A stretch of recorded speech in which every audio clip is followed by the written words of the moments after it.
अरे जा बेवफा, अरे हम तो तेरे दिल की महफिल को सजाने आए थे। तेरी कसम, तुझे अपना बनाने आए थे। अरे किस बात की सजा दी तूने आए बेवफा।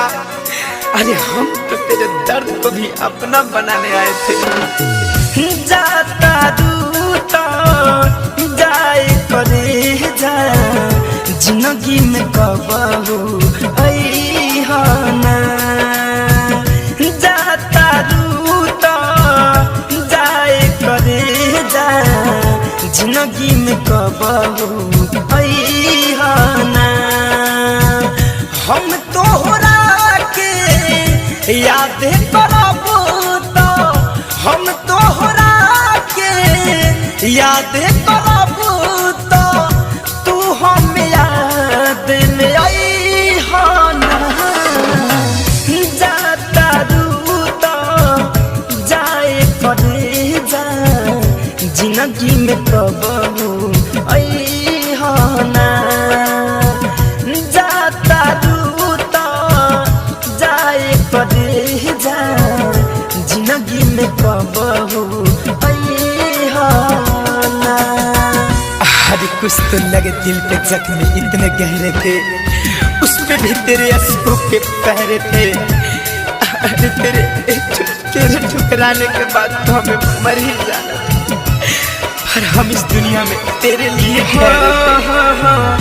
कोई प्यार की याद न करी हो। याद में बहुत रोवेला, तरफ तरफ के दोनों रे अखिया, खून के आंसू बहावेला। हो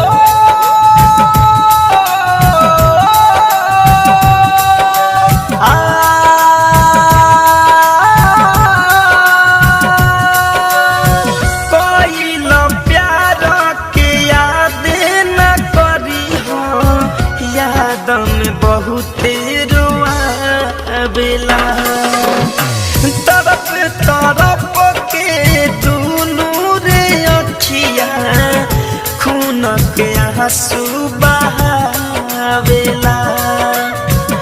बार बार याद करके प्यार वाली बात करके, दिलावा पे चोट लगई हो ना। जाता दूता जाए करे जा, जिंदगी में कबहू अइहाना। अरे हम भी कभी मुस्कुराया करते थे, उजले चमन में खिलखिलाया करते थे। अरे उसी दिए ने मेरे हाथ के लकीर को जला दिया, जिस दिए को हवा से बचाया करते थे। Music by Alok Rai. Prince Aryan के सब बातें मनी होई न कब तोहरा दुख हो। धड़कन धनंजय के रखी हो सहेज के, मिली सब नहीं से सुख हो। जा जाने जा, जाने जा। आदि तो राजपूत के सब बात मनी होई न कब तोहरा दुख हो। धड़कन धनंजय के रखी हो सहेज के, मिली सब नहीं से सुख हो। इतने निहोरा तोहरा से, पियावा के तना सतई होना। जाता दूता जाए करे जा, जिंदगी में कबहू अइहाना।